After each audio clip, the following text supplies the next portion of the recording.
हथियारबंद लोग पटने में घूम रहे हैं, बहू बेटियों की इज्जत दांव पर है। कई जगह गोंगी लड़की से रेप हुआ और उनकी आंखें फोड़ दी गई। हमारे माननीय मुख्यमंत्री जी कह रहे हैं कि हम क्राइम से जीरो भरी भी समझौता करने के लिए तैयार नहीं हैं।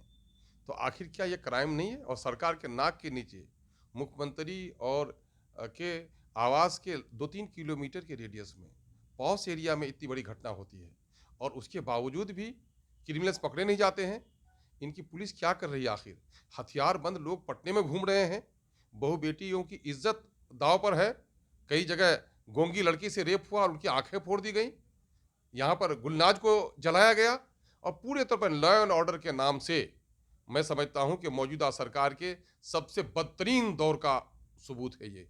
इसलिए अगर चुल्लू भर पानी में भी अगर उनको जरा सी भी गैरत है तो उनको अपना एहतसाब करना चाहिए कि हमने जो दावा किया था, जीरो टॉलरेंस की बात कही थी कि हम करप्शन से और क्राइम से समझौता करने के लिए तैयार नहीं है, तो ये पूरे तौर पर झूठ है।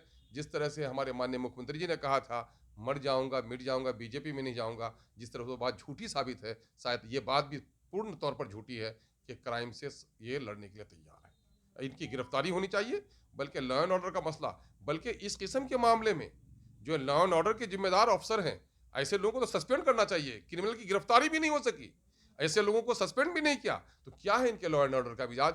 इसके माने कि सरकार कहीं ना कहीं से आज भी अपराधियों के दबाव में काम कर रही है शायद। एक आखिरी सवाल है। गुलाम रसूल बलियावी ने आप पर बयान देते हुए कहा है कि सीमांचल में कॉलेज बन रहा है, उसे जो एआईएम के हैं जो लोग हैं वो डिटेंशन सेंटर कहते हैं।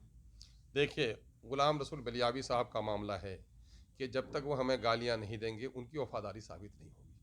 उस बेचारे ने कोई इलेक्शन तो लड़ा नहीं है, यही जुमले की सियासत करके वो यहाँ तक पहुँचे हैं। और उस बेचारे की क्या हैसियत पार्टी में? पार्टी का जो अध्यक्ष हैं, अभी वो अध्यक्ष जी भी उनको नहीं जानते हैं कि कौन है गुलाम रसूल बलियावी। आपने सुना था कि नहीं बयान? जब ये मामला है तो उस बेचारे की कोई हैसियत नहीं है। अगर हम लोग को गाली देने से उनका खुद कद कुछ ऊंचा हो जाता है तो बेचारे तो लड़के कहीं आ नहीं सकते हैं। रमो करम पर आए हैं तो जरा जीने दीजिए उनको। आज आप लोगों को डिटेन कर लिया गया था, आगे क्या रणनीति है, किस तरीके से छात्रों के मुद्दे को उठाएगी? नहीं, ये बहुत ही जो पुलिस ने हम लोग के साथ जो सलूक किया है वो बर्बरता की इंतहा है। मैं कह रहा हूँ बहसीत व्यक्ति के नहीं।